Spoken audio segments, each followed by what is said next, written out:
Bravehearts. It's time for Deena and Debbie, and we're here in Stuart, Florida. So today we took it outside because it's a beautiful day and the sun is shining. And look at that outside. It's a little warm, but we love it here in South Florida. That's why we live here, because it is warm. And we're here at Stuart Health and Healing, and our website is stuarthealthandhealing.com if you want to check us out. And just for your knowledge, any questions, you can reach me at 305-342-9559. And Deena's number is 786-488-7782. And we're here just bringing in the information that you want to hear about. What is our title today? It is Doggone Obstruction. And I think you know what this is. You're going to be number one at number two. And we're talking about the pets as well, right, Debbie? Oh, yeah. I mean, this is a constant thing. Well, let's talk about what happened to you yesterday. Yesterday. Well, I'm taking a walk with Kashmir, and we meet our normal dog walking people during this time. And I see little Lola, who's a Maltese, 6-pound Maltese, and mommy's holding her in her arms. And she goes, well, Lola's not feeling well today. I'm carrying her. And she woke up, whining. And I said, well, let's look at it, because I know, if you're obstructed. And her little belly was so hard, and I said, are you willing for me to do a little warm enema, no coffee enema? I said, I can drop off my dog. And I said, I'll come back with the little bulb. And she says, yes, I'll try anything right now, because she says, I'm really worried. And I said, when did she poop last? And she had pooped like a little piece of grain, maybe a day ago. And it was over 3 days. Over 3 days. She had only pooped a little bit, the size of a little raisin. I go, well, I mean, now we know she's blocked. So I did call Debbie, and she says, just put an ounce, because we, absolutely consult each other. And Debbie has done more enemas for dogs than I have. So I put her on the phone. And so the first little ounce, only liquid came out. So then we said, we're going to do a little bit more. So I put in a little ounce and a half. And then you could tell that she was forcing, and you could see the glands. I mean, the hemorrhoids were popping out as she was straining to poop. I said, she's constipated. Your dog is totally constipated. So we tried to do a little back rubbing massage, where the kidneys are and where it follows down and under the belly. And so I didn't have any more water. So as I'm, go back to fill it up upstairs, when we came back, we noticed a little bit of blood. And that's when Debbie said, okay, we're not going to hurt the dog. She needs to take the dog now. Now to the vet and have her bowels moved. Right. Well, that's not quite what happened at the vet, right, Deb? So she goes to the vet, and they tell her the anal glands are inflamed. Right. And then they put her on antibiotics. Right. And then they send her home, and still never moved the bowels that haven't moved for 3 days. So. Right. So basically right now, the vets don't even understand that the anal glands are infected because the dog is constipated. And the most important thing that they should have done was move and get the bowels moving. And as of this morning, she still hasn't pooped. Nothing. So this dog will end up with an obstruction in the bowel, because they're, this is what, a 6-pound dog? 6 pound. Probably 6-pound dog. And it could kill the dog, or they'll end up in surgery. And it's all basically caused from the foods that we're feeding our animals, because and pay attention. If the dog is just nibbling at the food, guess what? It doesn't like it. He knows, or she knows, that it's just going to survive if it eats just enough. A dog has an appetite. When you're hungry, you have an appetite for nutrition. And we saw the difference with little Blue here, who's a new baby, and Debbie's family. And we can get to that in a minute. But her dog is nibbling. Oh, she's picky. No, they're not picky and fussy like that. They're telling you the food sucks. You got to change it. Be aware. It's just, people don't change their mindsets. They don't observe. They just, it's supposed to be this way. The dog's coughing. It's not a problem. The dog's not pooping. It's not a problem. We got to wake up. You got to wake up with your body. You got to wake up with the animal's body. You're not trying to hurt it. But my last conversation with her this morning was, the vet should have moved the bowels. But I don't want to insist and become this person that's telling people what to do when they're not even open. And I would have insisted, and so would have Debbie told him, yeah, we need I a would have bowel. never left the vet until they would have done an enema and Yes. safely evacuated that poop that was in there, because the dog is constipated and the dog really doesn't need antibiotics, because antibiotics is a form of chemotherapy. And now they're just adding fuel to that fire. Correct. Because they're putting the antibiotics in the gut, which is causing more problems and more issues, because it's taking away the good bacteria that we need to move the bowels on a daily basis. So, and we have learned so much in these courses with Doc about the root cause. You know, years ago, we probably would have followed what she did. Oh, anal glands are infected. Okay, let's give antibiotics. But now we are aware and awake to the damage it does to the stomach, to the flora, to the whole balance of the body. And there's other ways. So we have learned, and we keep learning every single day. And if we're wrong, it's okay, because you learn again. But it's important to pay attention to your animals. They're telling you, if they're picking at the food, that it's not what they want. It's not what they need. They work instinctively. They know better than us. We just still keep putting garbage in our body, even though we know it's not good for us. The animal's telling you, get that out of the way. Get this out yes. of my life. I mean, the day that I brought Blue home, he did not want to eat that kibble. He just picked at it, ran from the bowl, picked at it, back and forth. I was like, I wasn't even ready. It was the first thing in the morning to change him. And I'm like, well, why not? He's not eating. So I'm going to go ahead and give him the food that I got. And I'm telling you, you should have seen the difference. He went right over to that bowl. And his little feet were coming off the ground. From the back, it was like, yum, yum, yum, finally nutrition. And yes. he knew it. So, yes. you know, and we're here to help you learn this and teach about it. And so he's been here. Tomorrow, I will have had him now 3 weeks. And during this time, we have to get his body to detox what they had given him, you know, the old food. So when you make that change with the food, you always will have a time of detox. And one of the nutritionists that I read her paper from says, like, when you make the change, like a dog that's been on kibble for a long time to a dog that's going to go on to raw, it can take 9 months, you know, to really the dog to detox and get out of that amount of. Well, how funny is that? The same thing is about for us. Right. When you change to the perfect day lifestyle, I don't even like to say diet, lifestyle, and you go into, you know, from feeding yourself with dairy and sweets and gluten and also meats. When you get off the product, you know, it's going to take 6 to 9 months to maybe a year to fully detox the effect and the inflammation and the toxicity of all these products in our body. Right. I mean, you'll feel the effects immediately. You'll get relief with a lot of the inflammation that's causing you pain. And you usually see that within the first month. You get drastic changes, but inside is where it counts, you know, and that's where it's going to take time to rebuild the body, to heal, let the body heal itself. Everything can heal. And so, you know, I mean, it's just, you know, amazing. But, you know, if you're not your own practitioner, if you're not your dog's practitioner, then someone else will be, and it will cut you, burn you, poison you, as they're doing for our animals. Yes. Don't think that the vets are any different. They're taught from the same schooling. The only difference is that they dissect animals and learn more about the animals, you know, but they don't know about nutrition. Same way as doctors don't know about nutrition. The thing that happened yesterday was a clear example. Yes. We told her already the dog was constipated. She did not tell them. She let them tell her. Yep. And I and myself and Deena would have never, if I couldn't get the bowels to move, I would have taken him into the vet to get them to get the bowels to move, because I know that that is what the important part is.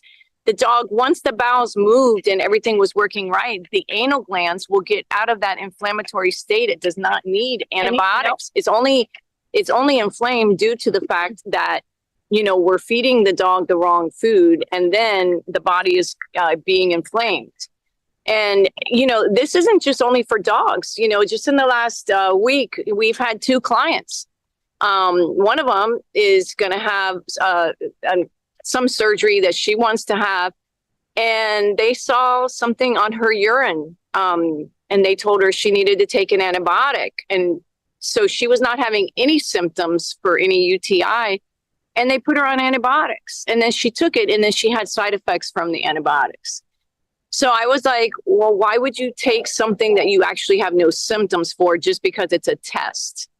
I would say, retest me. You know, the first thing I would say is, well, maybe there's a dirty sample, maybe whatever, let's retest. I'm not feeling anything. I don't, have any symptoms. So why would I take something that's going to harm me? You know, it's like Doc says, you only take antibiotics when it's life-threatening. And if you drank black diamond in your water throughout your day, it would remove that toxicity. It would flush out if you up and front and load with the black diamond. We know it removes heavy metals. It goes through the blood-brain barrier. Blood-brain barrier. That's the French reverse. But yes.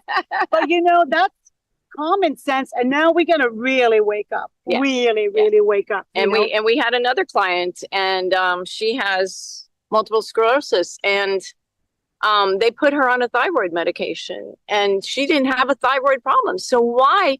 And she allowed it. This is the reason she allowed it. Yeah. She's been on it for how long? I don't know, 5 years now? I mean, she's been on a medication that she didn't even need, that her numbers were fine, and they put her on it just because. Mm-hmm. I'm like, and you know what happens then? Then the thyroid doesn't function anymore. And then you become lenient and addicted to that medication, because now you have to weed yourself off. And it's going to take 6 to 9 months for her to get off the thyroid medication. I mean, we have to think through what they are giving you, what they're giving your animals. Don't let them choose. Just like Kashmir, he's 15 and a half right now. Okay, my Kutan, the Tulyar, is 15 and a half. We just finished doing the cell sonic regeneration on him. He knows he comes to Debbie's for that. And it's helped his hips open up. He sits better. And dogs have moods too. So he's not sleeping all day. He's alive and he's happy. And he plays with his toys. And he tells me when to come and sit with him. So his life, his flow has come back by having cell sonic, giving him nutraceuticals. The vets have the same question. What medication is your dog on? Well, nothing. Really? What are you doing with him? The same thing I'm doing with me. Eating healthy, exercising, and giving him high nutrients, nutraceuticals. Why can't they have the fulvic acid? Why can't they have, the minerals? The detox tea. The detox tea, the minimum. All animals need to be on black gold and detox tea every day. Because, they're detoxing, or they need to detox like we need to detox, because we're exposed to everything on a daily basis. And they have the pesticides in the grass that goes into their fur and their paws. And even if you clean them, they chew it, goes inside. So they have the same poisons around them as we have. Yeah. So today was the day. And so we're doing our little daily dose here. And she brought Kashmir over, and we cell sonicked, and we're doing we're doing our own vet check. Yeah, on him. We did last 10 days ago. I did 5 days in a row of low coffee enemas for him as a preventive. He's not constipated, but I said, we need to clean the liver. So now he's not pooping 4 times a day. He's pooping 5 times a day. So again, just remember, it's not what comes out. It's what stays in that ferments, that putrefies, and that causes the problems in the body, because we do feed them meat, whether it's raw or cooked. They're carnivores, and we feed them vegetables, and we feed them, the highest, nutrition, because why? We love them. We love ourselves, and we want to take care of them because they don't know. Yes. And we're doing it for them with the knowledge that we have. Yeah. And it's just, in general, it's be your own practitioner, be your own vet. Be your own everything. And, Doc gives you the guide for free, the pdgfree.com, where you can download the guide. You can start reading how to take care of yourself, how to take care of your animals. And we're out here, and we give you our numbers, and call us if you have any questions. And if we don't respond right away, we will respond to you. Yes. And it's just amazing. A lot of our clients come through the work I do with my first practice, which is sound healing, sound vibrational healing. My website is soundvibration.net. If you're in the area of Stewart, I welcome you to come and try this beautiful experience. Most of the participants come in, they have an ailment. They come in for stress. They come in because they love the effect of sound healing on their body. And yesterday I had a beautiful private group of 8 beautiful souls. Every one of them had an issue in their tissues. Everyone had a hip problem, shoulder problem, neck problem, new hearing aids, tinnitus, you name it. So that's the opportunity where I talk about the cell sonic rejuvenation. I talk about the Wolf non-surgical. It's an option. Sound will move matter, but it will not decalcify, remove calcification, scar tissue in the joints and in your body. Yes, it will help move certain pains and ailments. One lady said, well, I have no more back pain. Yes, it will be temporary because, again, it helps relax your muscles. It helps relax your body. However, you're going to go back into the same habits, the same environment, and the back pain will return because it's a deeper cause. It's how you eat. It's how, things need to be decalcified. They need to be removed. And then they all have our numbers. They all left with, information about the non-surgical, and they all have the information about the cell sonic, so they know. But it's up to you. It's up to them. And right now, Doc is offering a special. Yeah, Doc is offering a special for what is it? The Be Your Own Vet.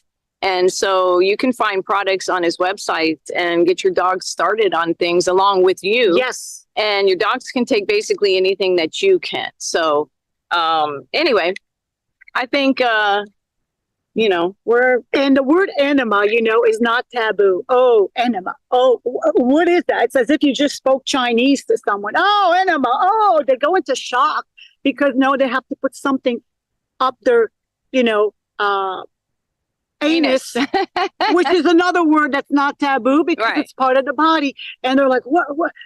They cannot wrap their minds around that type of healing. And if you look at all the healings, all the therapy healings, go back in history, clapping, enemas, parasite cleanse, things that, belly button therapy, everything was used. It's just, we have gotten away from it. And now all we do is wake up and we eat processed foods. Yeah. And even going back to sound therapy, they removed the bells, the huge bells in the churches and the organs at the end of the World War II. They knew that the frequency were resonating with your body and aligning you back into your natural state. And they don't want you to be healthy and balanced and in harmony because that would allow you to think clear, to have rational thoughts, and not allow them to poison you.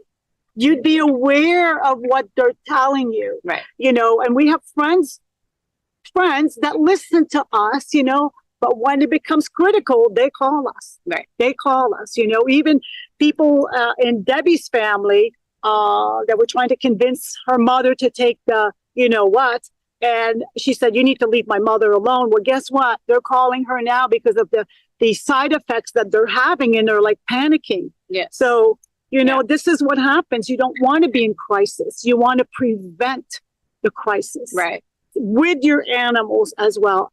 I was blessed to know when I got Kashmir that I was not going to feed him the garbage food. I did the research. I did different vegetable batches. And one thing I did learn along the way, that he was allergic to chicken. It didn't matter if it was organic.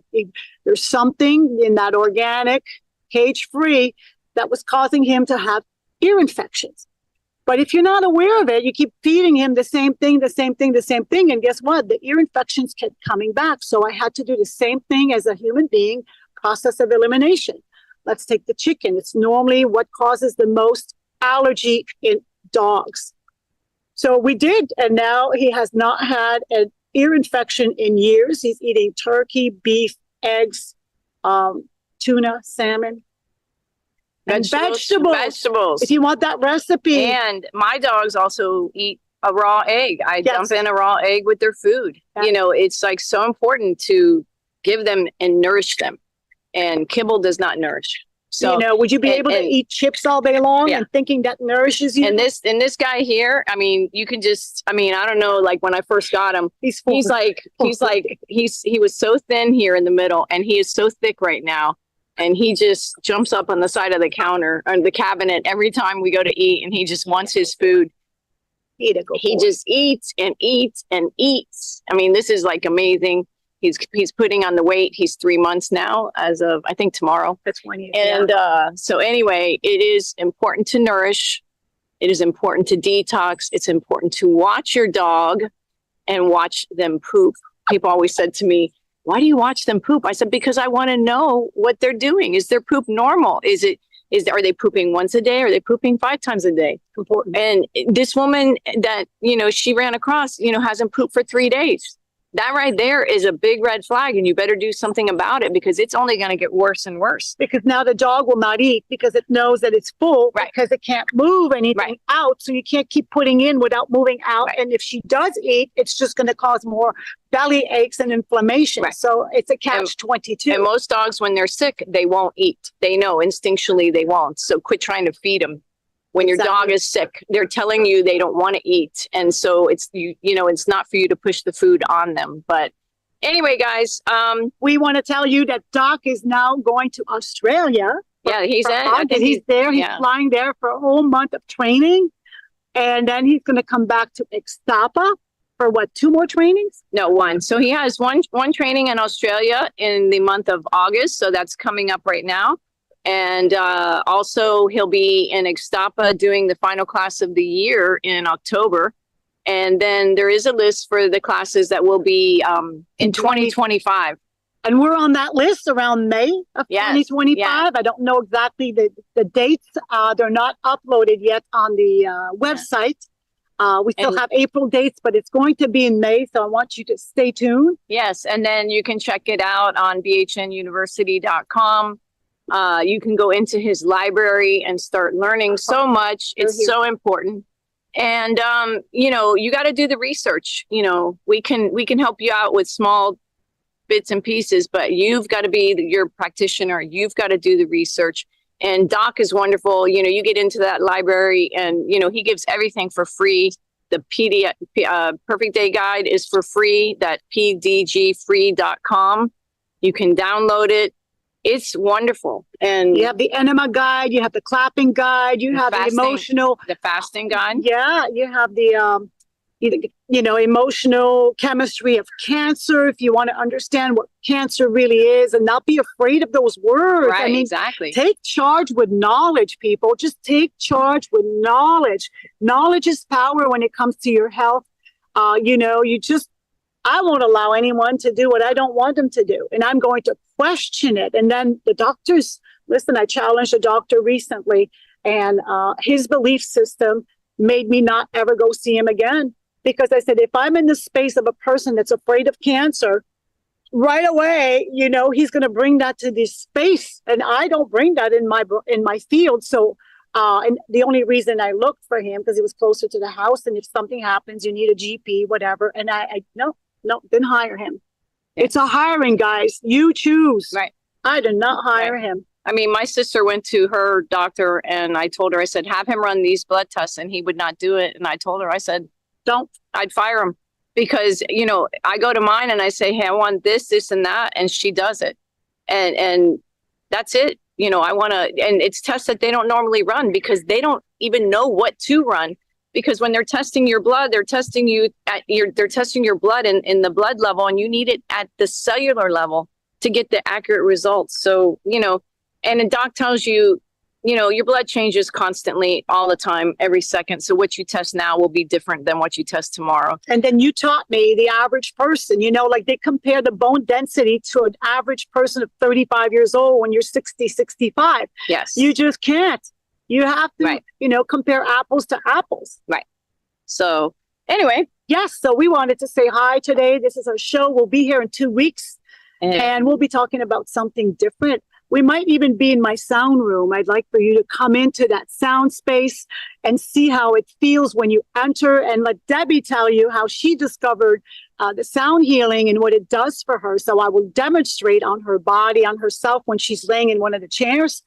And we'll have you see and feel. And if you have any questions about that as well, we're reachable again, Debbie, at stewarthealthandhealing.com, soundvibration.net. My number is 786-488-7782. Debbie's number is 305-342-9559, guys. So we love you. Have a wonderful day. We're here in Stewart. We love being with you. Just, reach out and check us in 2 weeks from now. Have a great day, guys. 3, 2, 1. We always got this. We got it. Have a great day.